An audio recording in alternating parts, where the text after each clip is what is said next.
I've talked to over 5,000 customers in my 8 years, and most of them, we're talking most, the vast majority don't even use interview guides at all. They won't even have the basics.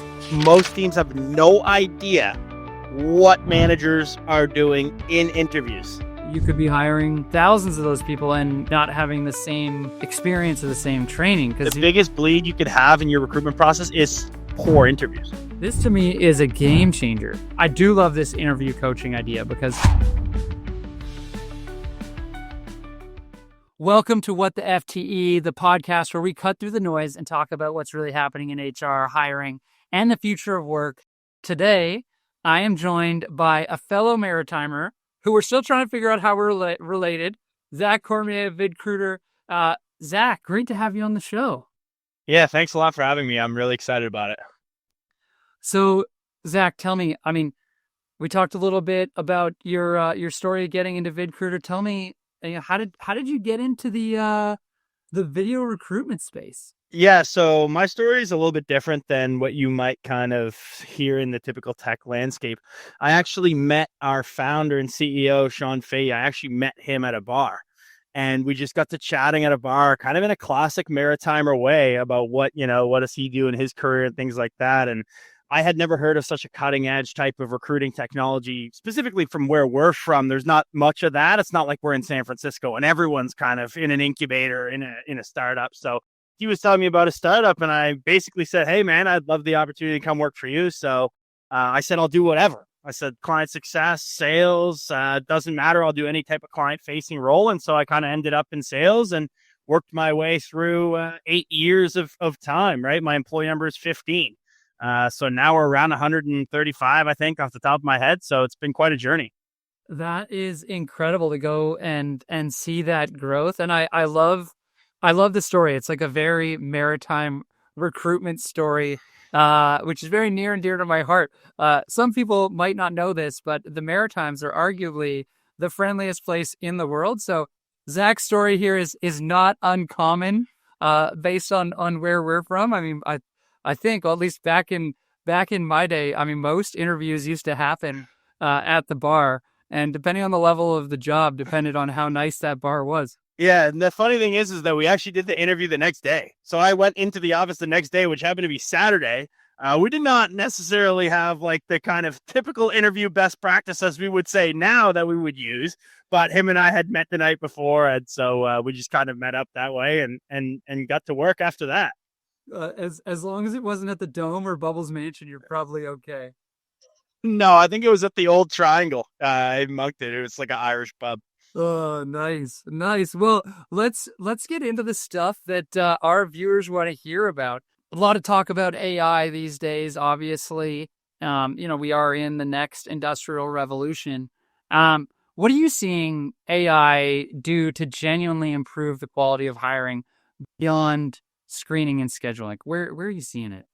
Yeah, so just to kind of give the listeners an idea of our customer base at VidCruiter and kind of my experience of what I can bring from my discussions, VidCruiter is mainly mid-market and enterprise companies. So that's who I'm talking to, and that's who I'm hearing about these AI ideas. Really, a lot of it's ideas, right? So when we think about how is it being improved for real tangible quality of hire today, it's not really there yet. So there's a couple ways on how people are bringing AI into recruiting where it can be tangible. Some of that is the resume parsing and the resume screening, where the AI will actually read, understand the resume, match that up to a predefined subset of competencies that you would be able to set for each different job. But a lot of people are asking, well, how can I bring AI into like an interview? How can I get the AI to listen into my interview and tell me, is this the right person that I need to hire or not? And unfortunately, the magic wand is not there yet. Right? There's nothing that's going to just be like, yep, this is going to be the right person or this is going to be the wrong person. The reason for that is a few different things. And we've done a lot of research, and I've had the opportunity to talk closely with our chief of AI at length about this stuff because I'm talking about it with customers all the time. And so one of the big things is if you take a ground truth, so we know that this is what was discussed in an interview, we would call that a ground truth in the AI kind of landscape. We load that in through an audio clip, and we have a transcription engine transcribe that ground truth. So take the ground truth, the audio file, load it in, see what the transcript puts out.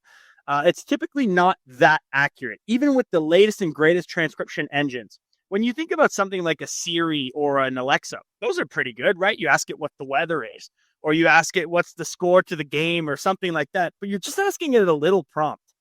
Think about a 30-minute interview transcription. Think about how much data it actually has to digest. There's a lot of mistakes in there.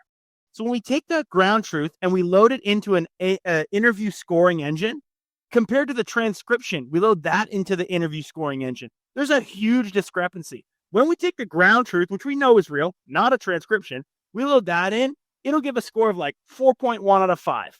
Great interview. When we load the transcription in, which should be the same, it's the same content, it'll give a score of 2.9. So what's happening is a few different things. There's a couple different failure points. The first failure point is the word error rate.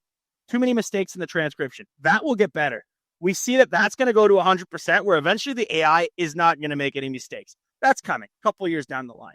The other failure point is the actual interview scoring engine, where it's how are we determining if Zack says this in an interview?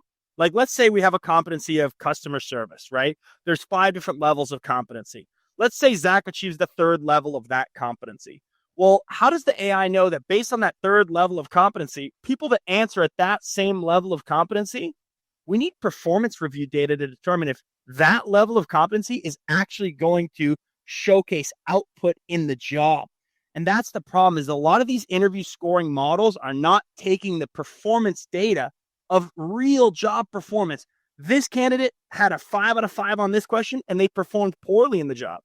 This candidate had a 3 out of 5 on this question and they performed well in the job.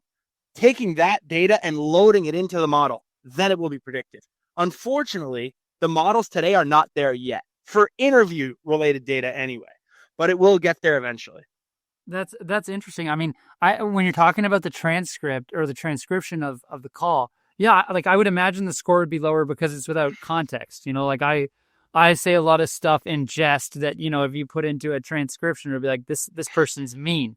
You can say things with context that are very different than like how they're transcribed. I mean, you call someone an a-hole, you can be like, oh, you little a-hole, or it could be like, you're an a-hole. And it's like the same, it's the same words, but like, there's the chuckle behind it. So that, I mean, it's not overly surprising that they would be that dramatically different.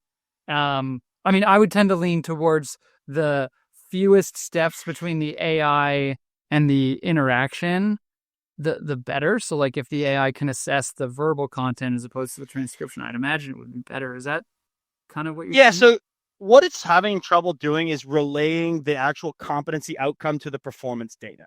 Yeah. So that's kind of where everyone wants to go. Everyone wants the magic number. Have the computer tell me if this is a good candidate or a bad candidate. That's what everyone wants. That's not available today, right now. What we can use right now today, or very soon, coming soon, is interview question generation. So using Gen AI, which we've all tried, ChatGPT and the other models that are out there, we can load in a job description with a competency skill set, and the AI will generate an interview guide based on the job description and the competencies we want it to. So that can bring real value. That is like, let's get the AI to help me get good interview questions that are predictive. That we can do. That is real value we can get. The other thing is AI interview coaching. So even though there's going to be mistakes in the transcription word error rate, what we can do is use the AI transcription and use the model on the interviewer, because that is a lot less kind of liability associated with, the computer rated your interview, right? Like there's a lot of liability there, especially in the US with the EEOC and things like that. But using it on the interviewer is different. For example, Zack, you're interrupting Andrew in the interview. Stop doing that. So things like a live push notification, stop interrupting, that the AI can actually do quite well. The other thing it can do well is because it's got the context of the interview guide. So if the AI knows the questions we're supposed to answer, and it also knows what you're saying, it can identify that you're going off script, which we don't want to do. Interview best practice, we don't want to go off script. So it can understand, hey, I've got what you're supposed to say, and you're not saying that. So I know there's a mistake. It can hop in at that point and say, stay back on track. So that would be called AI interview coaching. So that's coming really soon, and that already exists out there as well. So those are things that you can get value from today. But the magic number that everyone wants, just tell me if this is a good interview or not there yet. But next 5 years, it most likely will be there. Yeah, I mean, I don't know if I don't know if I agree with the idea of like making assessments on people based on like an AI in their interview, especially if it's not standardized and you don't necessarily have proof of that person.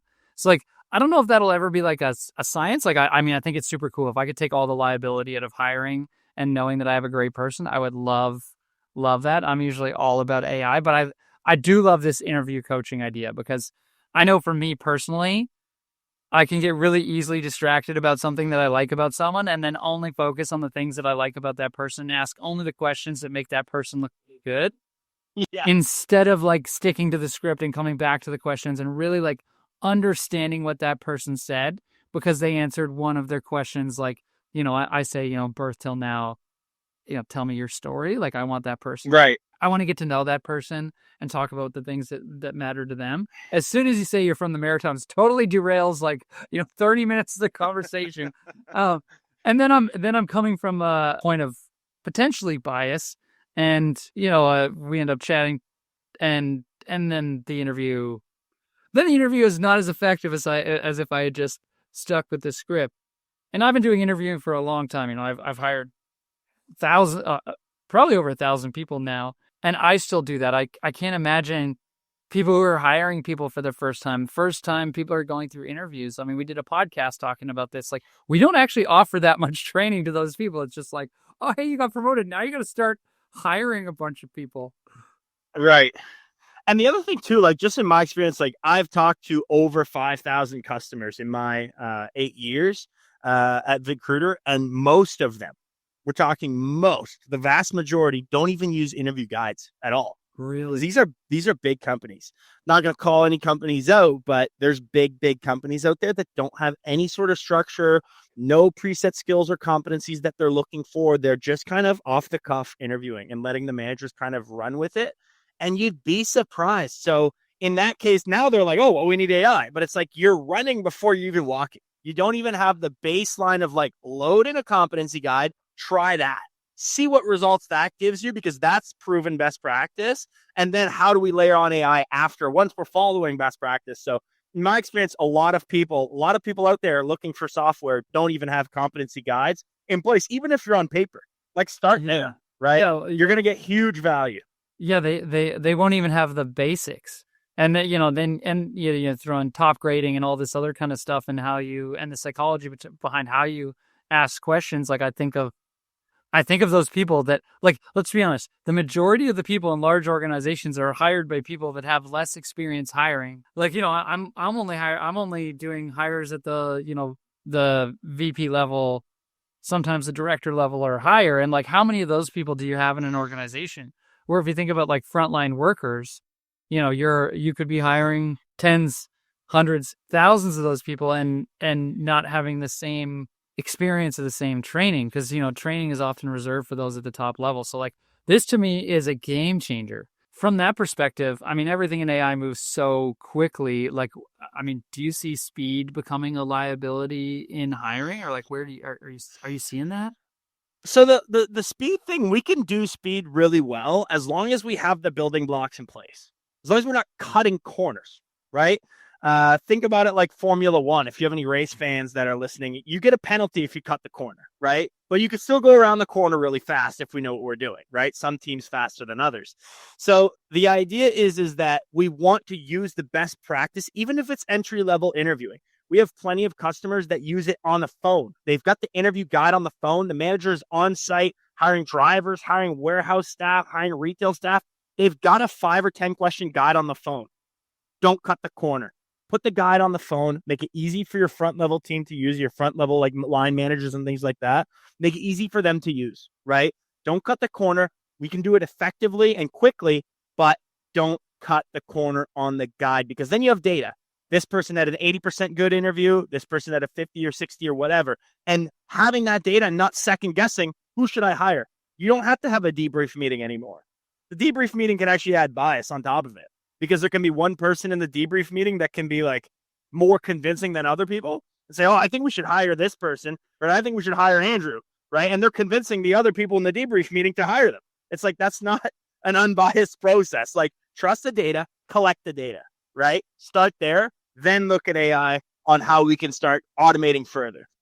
That is really, really interesting. I mean, I can see how that is a liability. I mean, I can also see in myself how I could show up into a room with a candidate that I really, really like and just start singing the praises about that candidate when, maybe they're not the right one.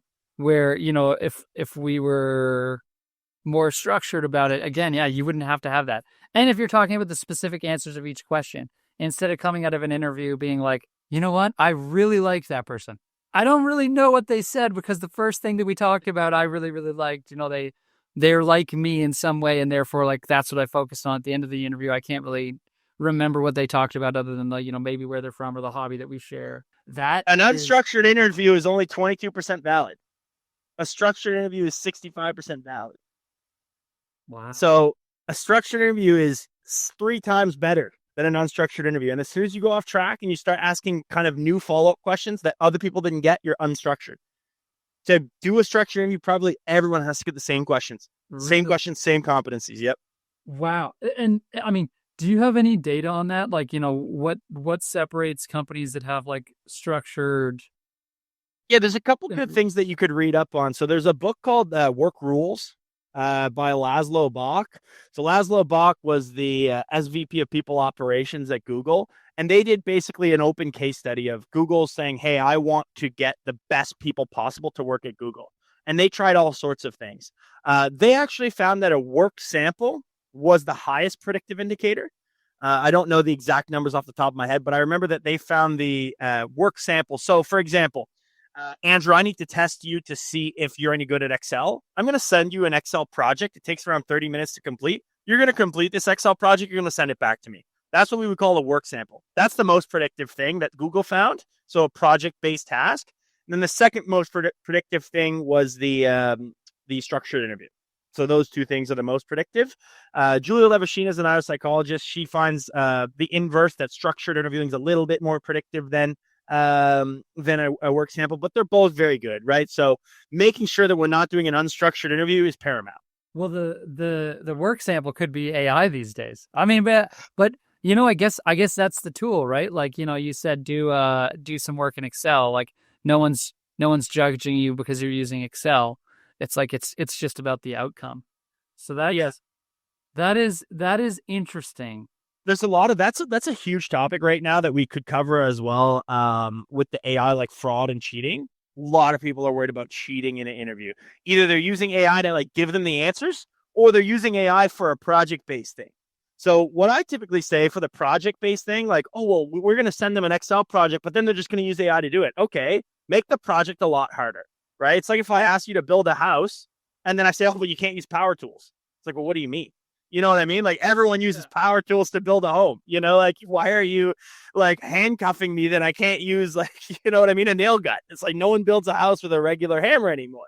So you can make the project a lot harder and let them use AI and see what they can do. It doesn't mean the thing with the work sample. The big difference is every single person has a different bar of what their quality level is, right? I might submit you something that is, I think is good. I spent 3 hours on it. I thought it was great. I didn't format any cells. I didn't put any colors in there. I didn't have any like instructions in the spreadsheet. But then Andrew, you submit something and you've got all this beautiful formatting and you've got all the formulas in there and you went way above and beyond what I did, right? So everyone has a different bar of quality. And that's what the work sample is good at determining is when does Andrew think the job is done versus when does Zack think the job is done? And that bar is going to be different. And so that's what the work sample is really good at predicting. That is really cool. I love this. I mean, there's a bunch of things I can take out of here that are awesome. And I imagine our viewers are going to be keen to get more information. Kind of going back on the AI topic, like, do you have any examples of hiring processes that have been transformed through AI, like, start to finish? Are you seeing anything in the market that people should start emulating? There's a couple big things. So the biggest kind of gains that have been made with AI and recruiting right now is with retail and entry level. That's the biggest leaps. So things like chatbots, having a chatbot, chatting with your applicant, letting it basically do all the back and forth. That's a huge thing. There's another thing that is a term that I like to think that I've coined, which is called applicant empowerment. This one's really, really big for retail and entry level. It actually allows, because, let me backtrack a little bit. The challenge of retail and entry level, ghosting, candidates don't get back to you, no call, no show. You're chasing. Empowerment allows the candidate, using AI and automation, we can allow the candidate to choose their own adventure in an interview. For example, we need to interview you. It's going to be a structured interview. It's going to have all the same questions, but which format do you want? Do you want in person because you hate technology? I can't figure out the video call. I want to show up there. I'm driving in person. I'm going to shake your hand and do the interview. No problem. Pick that.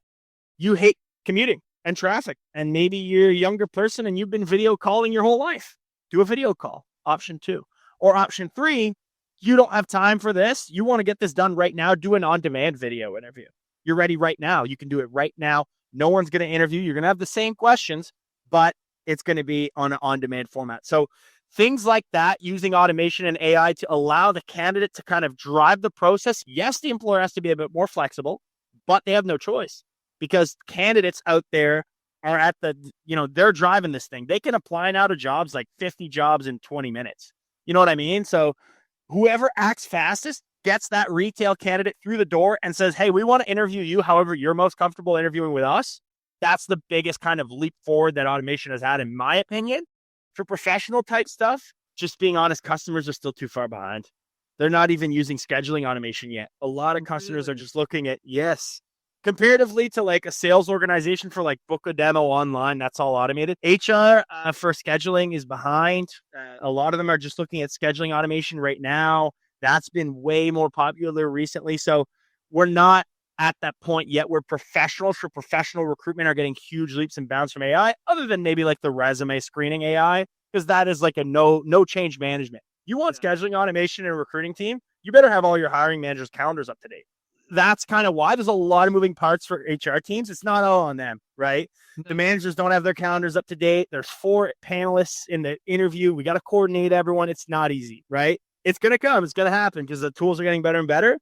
But the biggest leaps and bounds of it in AI that I've seen is in the retail and high volume, where they can automate a lot more stuff.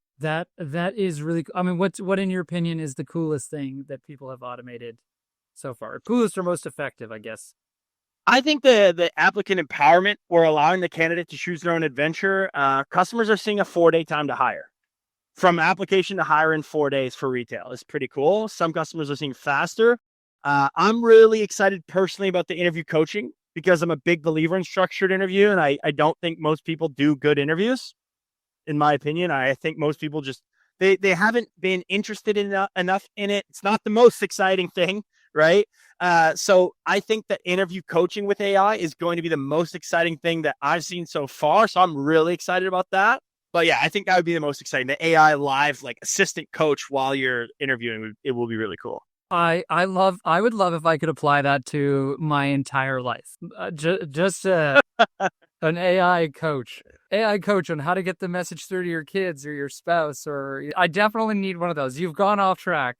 You have crossed a line. You are getting close to a line. Would be amazing. I think that's what they're doing with the goggles. What do they call that? The Apple Vision Pro. They're doing that with the goggles with the push notifications live. It'll get there eventually. I mean, I consider myself a technologist, and I still have not used the Apple Vision Pro. And then the Meta's doing another one too, with like the live in augmented reality with the live like notifications where you can like look at a mug on a table and it'll tell you it's a mug.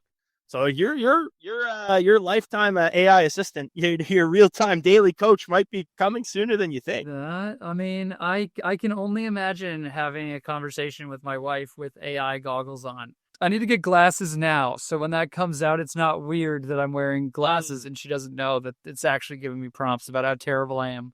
A partner communicator. That is the dream. Mark Zuckerberg, Google team, Apple team, Tim Cook. If you could make ones that look like sunglasses that give me life advice, please, I'd beg of you. I could beta tester. Them. Beta testing, get it early adopter. Yeah, exactly. And I mean, speaking of coaching, if you were advising a CHRO on how to audit their hiring process today, like where's a good place to start? Well, like especially when it comes to incorporating AI tools. Start recording your interviews. Most teams have no idea what managers are doing in interviews. None. It is effectively the Wild West. So start recording interviews, start auditing calls. It's grassroots. You're going to find a lot of mistakes, a lot of hiccups, a lot of improvement there. Once you start recording interviews and you've got that process kind of underway, then we can start looking at like pipelines and saying, okay, what's our conversion? What's our drop off for candidates? Then later stage, once you think you've got an effective time to hire for your business and it's working well and we're starting to kind of solve, then we can start looking at like applicant experience surveys and things like that and start adjusting the micro. The biggest thing, you got to stop the bleeding, and I'm air quoting here for people listening in. The biggest bleed you could have in your recruitment process is poor interviews. There's nothing that will do more harm than poor interviews. It's the most predictive possible thing that you can do. And you might be an HR practitioner listening in today, and you might do a rock star interview, and I'll pat you on the back for that. But if you have teams and managers doing interviews, I'd be willing to wager that they are not doing rock star interviews, and they take a part in the decision, right? So if you want to get the most improvement as quickly as possible, audit that. Get your managers following the script. Get the right scripts, right? There's IO psychologist firms out there. There's companies that provide interview documentation to help you with. You can look at the ONET database as well with all the competencies that they have for all the different job titles. For these are the competencies for the job. You can build interview guides kind of that way. You can also use AI, even though they're not IO psychologist validated questions. ChatGPT is still pretty good at getting you like a base interview guide, right? Here's my job description. Here's the 5 skills I want to qualify for. Generate me an interview guide. ChatGPT will do it. It's disclaimer, not IO psychologist validated, but it's a good start for a lot of businesses that already been doing that. I think that is really powerful stuff. I'm excited to see where this all goes with AI. Zack, if someone wanted to reach out to you, where can they find you? LinkedIn, it's Zack Cormier at VidCruiter. So VidCruiter. That's the company. If they want to send me an email, they can. It's Z Cormier, so ZCORMIER at vidcruiter.com, VidCruiter.com. Zack, this is amazing. I learned a ton. I pity your email from the number of people that are going to email you about this stuff, because I think we all need to up our game when it comes to doing interviews. Thank you so much for your time. It was great to see you, and I look forward to connecting in real life sometime soon. And to our listeners, don't forget to like and subscribe. We will see you next time on What the FTE.